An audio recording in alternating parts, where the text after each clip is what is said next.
በኢትዮጵያ የዲጂታል ሚዲያ ታሪክ ውስጥ እንደሱ የተወደደ፣ እንደሱ የተተቸ፣ እንደሱም በየቀኑ መነጋገሪያ የሆነ ሰው የለም። በአንድ በኩል በሚሊዮን የሚቆጠሩ ተከታዮች የቁም ነገርና የደግነት ተምሳሌት አድርገው ያዩታል። በሌላ በኩል ደግሞ ከባድ ትችትና የቲክቶክ ጦርነቶች በየቀኑ ይዘንቡበታል። ከቀላል የድምፅ ተራኪነት ተነስቶ ዛሬ በኢትዮጵያ የዩቲዩብ ታሪክ ትልቁን ገቢና እይታ ከሚያገኙት ቀዳሚዎቹ አንዱ የሆነው አቤል ብርሃኑ ወይም በቅጽል ስሙ የዮና ልጅ ማን ነው? ከውልደቱ እስከ ሚሊዮነርነቱ፣ ከቲክቶክ ፍልሚያው እስከ አስደናቂ የህይወት ጉዞ ዛሬ ታላቅነት ስቱዲዮ ያልተሰማውን እውነት ስቴፕ ባይ ስቴፕ ይዘረዝርላችኋል። እስከ መጨረሻው አብራችሁን ቆዩ። ለቻናላችን አዲስ ከሆናችሁ ላይክ እና ሰብስክራይብ ማድረጋችሁን አትርሱ። ታሪኩ የሚጀምረው ከአዲስ አበባ ወጣ ብላ ከምትገኘው ታሪካዊቷ ዓለም ገና ከተማ ነው። አቤል ብርሃኑ የተወለደውና ያደገው እዚያው ሲሆን ህይወቱ ግን አልጋ ባልጋ አልነበረም። በተለይም ለእናቱ ለወይዘሮ ወይኗ ያለው ልዩ ፍቅርና ክብር ህይወቱን ሙሉ የቀረጸው ትልቅ ስንቅ ነበር። ቆይቶም ሚዲያ ላይ ሲወጣ ራሱን የወይኗ ልጅ ብሎ የሰየመው ያሳለፈውን የትግል ዘመንና የእናቱን ውለታ ለዓለም ለማሳየት ነበር። አቤል ገና ከወጣትነቱ ጀምሮ የሚዲያና የጋዜጠኝነት ፍቅር ነበረው። ድምፁን የመቅረጽ፣ ታሪኮቹን የመናገር፣ መረጃዎችን የማሰባሰብ ዝንባሌ ገና በጊዜ ነው የታየው። ነገር ግን በወቅቱ እንደ ዛሬው የዲጂታል ሚዲያ ስላልተስፋፋ ህልሙን ማሳካት ከባድ መስሎ ነበር። ነገር ግን ታጋሽነቱ መንገዱን ከፈተለት። አቤል በአንድ ወቅት በሰጠው ጥልቅ ቃለ ምልልስ ላይ እንደተናገረው ዛሬ በየሀገሩ የሚዞርበትና ስኬታማ የሆነበት ህይወት የተገነባው በለቅሶ ላይ ነው። ሚዲያ ከመጀመሩ በፊት በዓለም ገና ውስጥ በነበረበት ወቅት ለአልጋና ለምግብ የሚሆን ክፍያ አጥቶ የተቸገረባቸው ቀናቶች ነበሩ። መጀመሪያ አካባቢ ድምፁን የሚቀዳበት ማይክሮፎንም ሆነ ስቱዲዮ አልነበረውም። በአንድ ወቅት እንደተናገረው የውጭ ድምፅ እንዳይገባበት ስልኩን ይዞ በብርድ ልብስ ተከናንቦ ጨለማ ክፍል ውስጥ ቁጭ ብሎ ነበር ድምፁን የሚቀዳው። ሰዎች ዛሬ የምንናገረውን ዶላር እንጂ ያኔ በብርድ ልብስ ተከናንቤ ያሳለፍኩትን ላብና እንባ አያዩትም ሲል በቁጭት ተናግሯል። አቤል ለእናቱ ሲያወራ ሁልጊዜ ስሜታዊ ይሆናል። ነገር ግን በአንድ ታዋቂ ኢንተርቪው ላይ ስለ እናቱ ተጠይቆ ቀጥታ ካሜራ ፊት ማልቀስ ጀምሮ ነበር። ያኔ ምን ነበር የተፈጠረው? ገና ስራ ሳይጀምርና ስኬታማ ሳይሆን በፊት እናቱ እሱን ለማሳደግና ለማስተማር እጅግ በጣም ከባድ ስራዎችን ይሰሩ ነበር።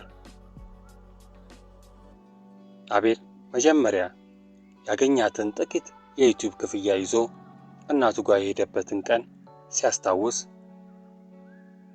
የእናቴን ውለታ የምከፍልበት እድሜ ላይ በመድረሴ ፈጣሪን አመሰግናለሁ ብሎ ማልቀሱን ማንም አይረሳውም። ራሱን የወይኗ ልጅ ብሎ የሰየመው ለብራንድ ብቻ ሳይሆን ስሙ በተጠራ ቁጥር የእናቱን ትግል በውስጡ ታትሞ እንዲኖር ስለሚፈልግ እንደሆነ በኢንተርቪው ላይ በግልጽ ተናግሯል። የአቤልን የቲክቶክ እና የዩቲዩብ አብዮትን እንመልከት። የቴክኖሎጂው ማደግ ለአቤል ትልቅ በር ከፈተ። መጀመሪያ አካባቢ በተለያዩ ማህበራዊ ሚዲያዎች ላይ አጫጭር መረጃዎችን ማጋራት ጀመረ። በተለይ በቲክቶክ ላይ የሰዎችን ትኩረት የሚስቡ ወቅታዊና አነጋጋሪ የሆኑ ዜናዎችን በፍጥነት ማድረስ ተከታዮችን ማብዛት ጀመረ። አቤል የቲክቶክን አልጎሪዝም በደንብ ተረድቶት ነበር። ሰዎች ምን እንደሚፈልጉ ያውቃል። ነገር ግን የእሱ እውነተኛ የመጫወቻ ሜዳ የሆነው ዩቲዩብ ነበር። አቤል ብርሃኑ የዩቲዩብ ቻናሉን ሲከፍት መጀመሪያ ላይ ትኩረት ያደረገው በለስላሳና ማራኪ ድምፁ ወቅታዊ መረጃዎችን፣ የኪነ ጥበብ ስራዎችን ታሪክና አስገራሚ የዓለም ሁኔታዎችን በመተረክ ነበር። የእሱ የትረካ ስልት ከሌሎች የሚለየው ተራ የሆኑ ዜናዎቹን እንኳን አስደናቂ ድራማ አስመስሎ ማቅረብ መቻሉ። ሁለተኛ ደግሞ የወይኗ ልጅ ነኝ የሚለው የትህትና አቀራረቡ የብዙዎቹን ልብ ሰረቀው። በአጭር ጊዜ ውስጥም እይታዎቹ ከሺዎች ወደ ሚሊዮኖች ተቆጠሩ።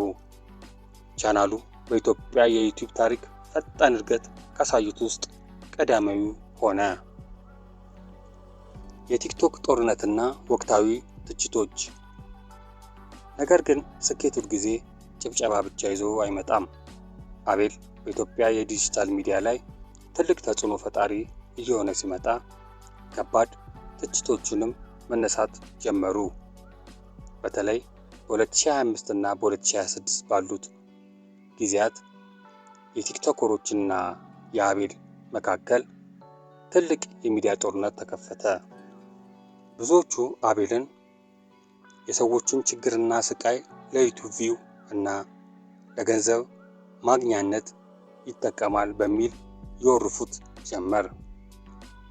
በተለይ በአንዳንድ ኢንተርቪው ስራዎች እና አነጋጋሪ ርዕሶቹ ምክንያት የማህበራዊ ሚዲያ ተጠቃሚዎች በሁለት ጎራ ተከፈሉ። እሱ ግን ለእነዚህ ትችቶች ሁልጊዜ የሚሰጠው ምላሽ አንድ ነው። እኔ መረጃዎቹን ለህዝብ አደርሳለሁ፣ የተቸገሩትን እረዳለሁ፣ የሚተቹኝ ግን ቁጭ ብለው የሚያወሩ ብቻ ናቸው ይላል። ይህ ውዝግብ ግን የእሱን ተመልካች ከመቀነስ ይልቅ ይበልጥ እንዲነገርለት ቪው እንዲያገኝ አደረገው። ብዙ ሰው አቤልን በቲክቶከሮች ጋር የሚያደርገው ጦርነት ብቻ ያውቀዋል። ነገር ግን እሱ በኢንተርቪው ላይ ስለ ማህበራዊ ሚዲያ ጀርባ ያጋለጠው ሌላ ምስጢር አለ። አቤል እንደሚለው በቲክቶክ ላይ በሱ ላይ የሚዘምቱት አብዛኞቹ ሰዎች በግል የማይጠሉት ናቸው። ይልቁኑ የእሱን ስም አንስተው ሲተቹ ቪው እና ተከታይ እንደሚያገኙ ስለሚያውቁ ሆን ብለው የሚሰሩት የቢዝነስ ስልት እንደሆነ ይናገራል።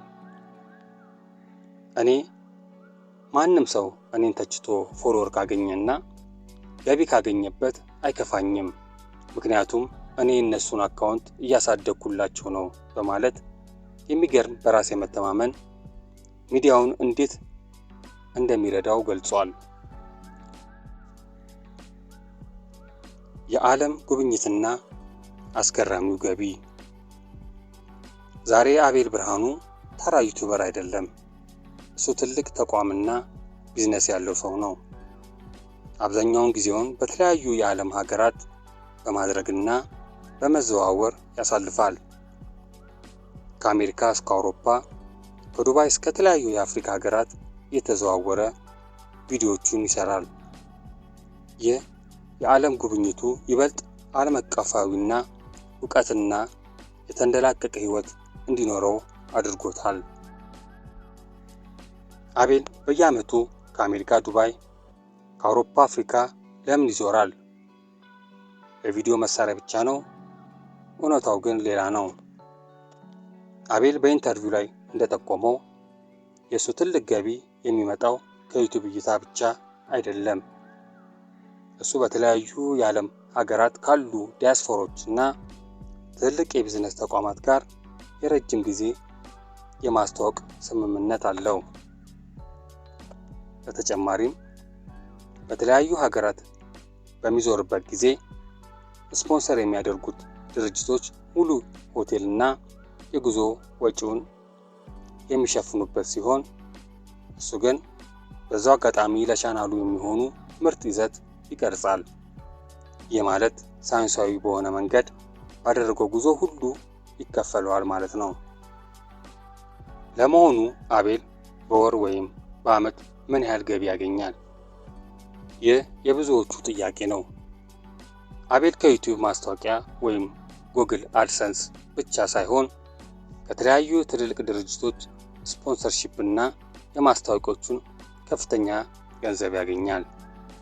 በየወሩ በሚሊዮን የሚቆጠሩ እይታዎችን ስለሚያገኝ ከዩቲዩብ ብቻ በወር በአማካኝ ከ$5000 እስከ $15000 ወደ ማህበረሰቡ ምንዛሬ ሲቀየር ወይም በእኛ ሀገር ሲቀየር በሚሊዮን የሚቆጠር ብር ሊያገኝ እንደሚችል ይገመታል። በዓመት ውስጥ ደግሞ ከስፖንሰርሺፕ እና ከተለያዩ ንግዶች ጋር ተደምሮ በመቶ ሺዎች የሚቆጠሩ ዶላር ገቢ ያመነጫል። ይህ ገቢ በኢትዮጵያ ውስጥ ካሉ ባለሀብቶች ተርታ የሚያሰልፈው ነው። የአቤል ምክሮችና ስኬቱ ሚስጥር።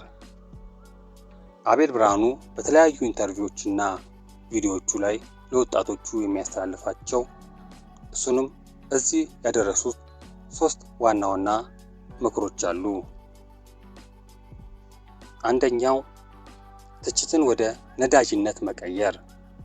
ሰዎች ሲተቹ ስራን አታቁም፣ ይልቁኑ ትችታቸውን ይበልጥ ጠንክረ እንድትሰራ እንደ ነዳጅ ተጠቀምበት ይላል። እሱ ራሱ በትችት መሃል እያለ ነው ትልቅ ስኬቶቹን ያስመዘገበው። ሁለተኛው ምክር ቀጣይነት። ዩቲዩብ ላይም ሆነ በማንኛውም ስራ ላይ ስኬታማ ለመሆን በየቀኑ መስራት፣ ሳይሰለቹ መልቀቅና መጽናት እንዳለበት ይመክራል። ሶስተኛው የሰዎችን ስሜት ማዳመጥ።